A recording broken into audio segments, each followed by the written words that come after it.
cuando en realidad contra él pesaba una orden de arresto internacional emitida por la Interpol. Estaba en la lista negra de la ONU, de modo que solo podía viajar utilizando pasaportes falsos. ¿Dónde están las pruebas de mi culpabilidad? Que me enseñen las pruebas, las fechas, los países, los lugares de las entregas. Todos son informaciones falsas, como en la Segunda Guerra Mundial. Las pruebas existen. Un investigador de Naciones Unidas siguió sin descanso al presunto comerciante de la muerte a lo largo de toda su carrera.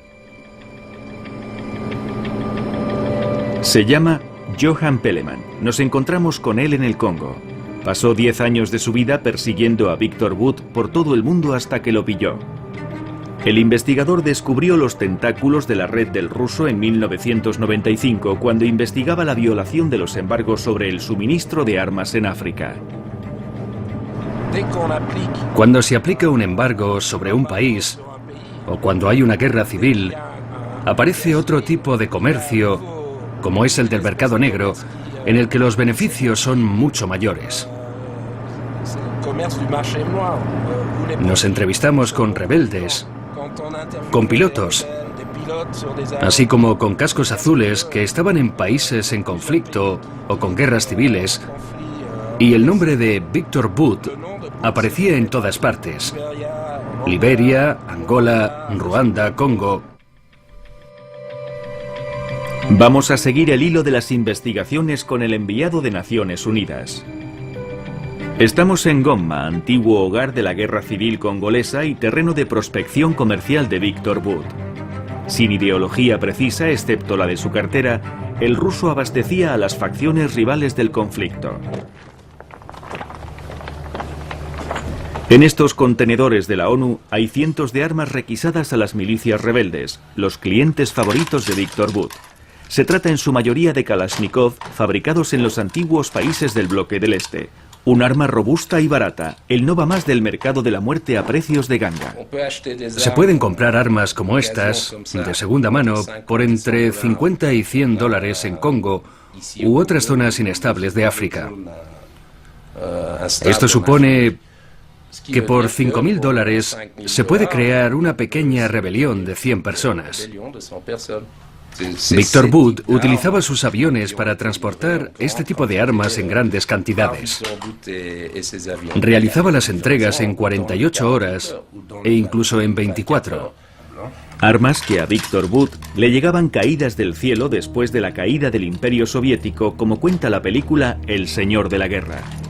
Los arsenales militares de los antiguos países del Este estaban abandonados y el traficante ruso aprovechó la ocasión para abastecerse. ¿Hubo muchos cargamentos? Podemos hablar de cientos de vuelos de aviones de 40 toneladas cargados de Kalashnikov. Un buen negocio. Estamos hablando de unos 100.000 dólares por vuelo.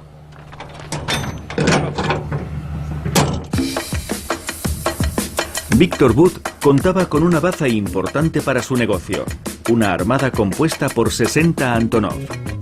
Aviones de carga comprados al ejército ruso que le permitían hacer todo tipo de entregas en cualquier lugar.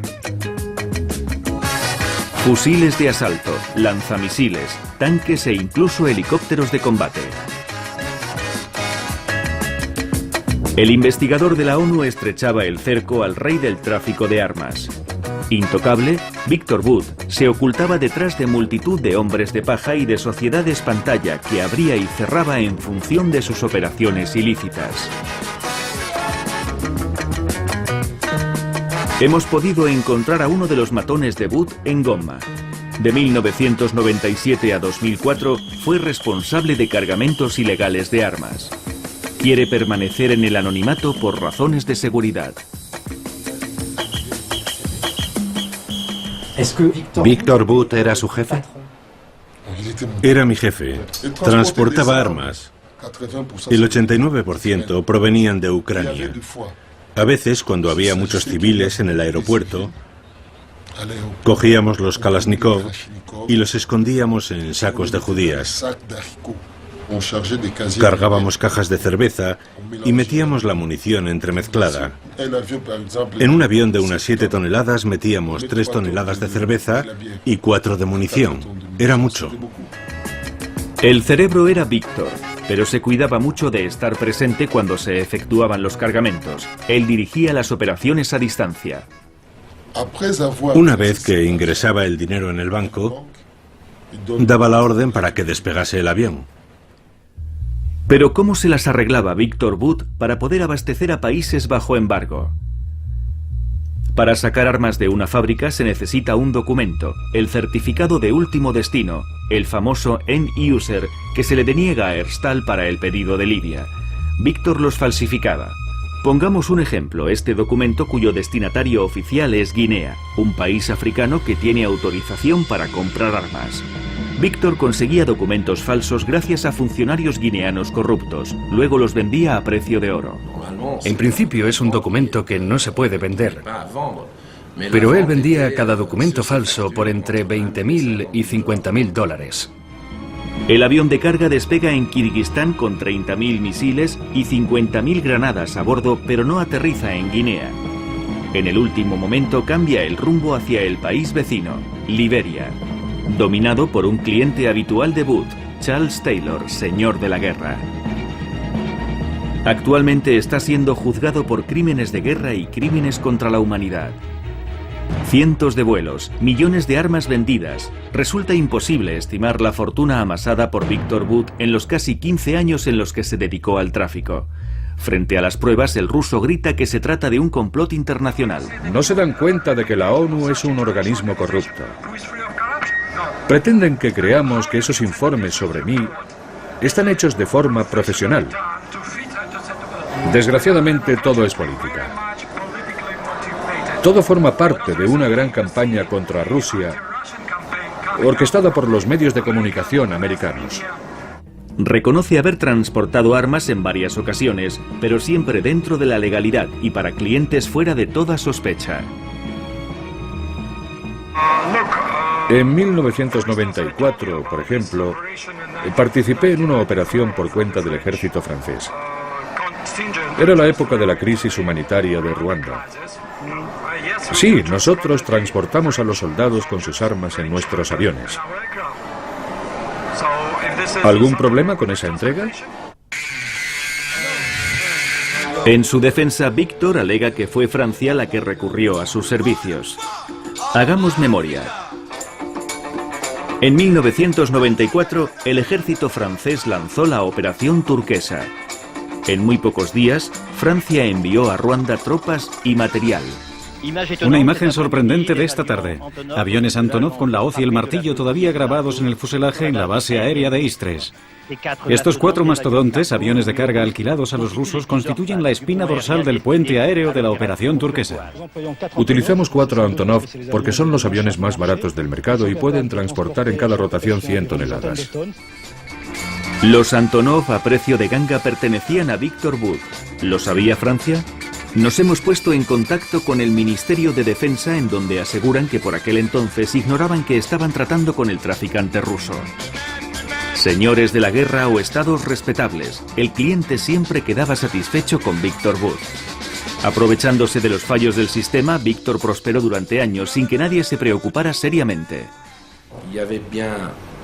Claro que había una retórica moral o moralizante en torno a él, pero no se hacía casi nada.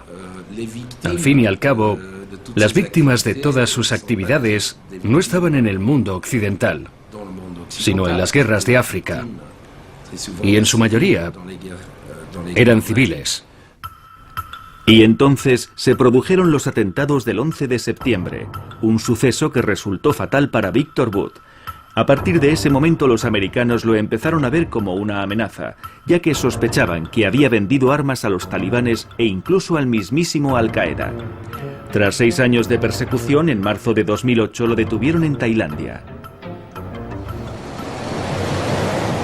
Un año después, en el transcurso de una vista en el tribunal de Bangkok, Estados Unidos solicitó la extradición de Wood para que fuera juzgado allí.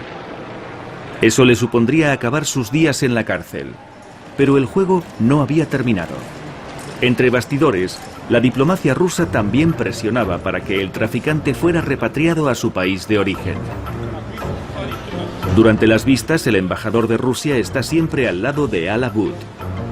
Los rusos son sospechosos de proteger a un hombre que supuestamente les habría hecho muchos favores y que incluso podría haber pertenecido al servicio secreto soviético, el KGB, pero es un tema tabú. Los americanos afirman que ustedes quieren impedir la extradición de Viktor Bout a Estados Unidos. Dicen que le protegen porque temen que hable. Todo esto es muy extraño. Es libre de decir lo que quiera, en el tribunal o donde sea. En realidad, Estados Unidos y Rusia se habían declarado la guerra para hacerse con el traficante. Los miembros del Congreso americano incluso redactaron una misiva vengativa en la que acusaban a los rusos. Estamos muy preocupados. Los informes dan a entender que el gobierno ruso intenta influir negativamente en la justicia tailandesa. Es más, el Parlamento ruso ha solicitado oficialmente que Bout regrese a Rusia. El asunto estaba a punto de explotar. En la audiencia, el representante del Departamento de Justicia americano se negaba a hacer declaraciones. Los parlamentarios americanos acusan a los rusos de querer sobornar a la justicia tailandesa para que Bout no vaya a Estados Unidos. ¿Qué piensa usted? ¿Es el retorno de la Guerra Fría? Déjeme. Perdone, ¿puede dejarme, por favor? Presiones diplomáticas por parte de unos, amenazas de represalias económicas por parte de otros. Entre dos fuegos, la independencia de Tailandia y de su justicia estaba siendo sometida a una dura prueba. Esperamos que todos los gobiernos respeten la soberanía de la justicia tailandesa. Eso es todo. De improviso, unas semanas más tarde, la justicia tailandesa echaba balones fuera y se declaraba incompetente para pronunciar la extradición del ruso a Estados Unidos. Solo es una prórroga para Viktor Bout. Los americanos han recurrido a la decisión. El que supuestamente fuera uno de los mayores traficantes de armas del planeta, acostumbrado a alojarse en hoteles de lujo, se pudre ahora en las cárceles tailandesas. Hemos vuelto a grabarle con cámara oculta en el locutorio de la prisión central de Bangkok. Una pregunta crucial no se nos quita de la cabeza. ¿Cómo tiene la conciencia alguien considerado un monstruo responsable de cientos de miles de muertes? ¿Cómo lo lleva? No tengo nada que ver con todo esto. Aunque me condenen, estoy seguro al 100% de no haber hecho nada malo. Puedo mirar a cualquiera directamente a los ojos y decirle sin ningún remordimiento que nunca he hecho nada que se me pueda reprochar. Si volviera a vivir, haría exactamente lo mismo. Regresamos a Herstal. Los trabajadores de la fábrica piensan que la culpa de que el comercio armamentístico tenga una imagen tan mala es de los traficantes. De momento, en las líneas de ensamblaje dan un suspiro de alivio. Giovanni y sus compañeros acaban de enterarse de que el gobierno autoriza la entrega de armas a Libia. Bélgica, al igual que todos sus vecinos europeos, ha decidido confiar en el polémico coronel Gaddafi.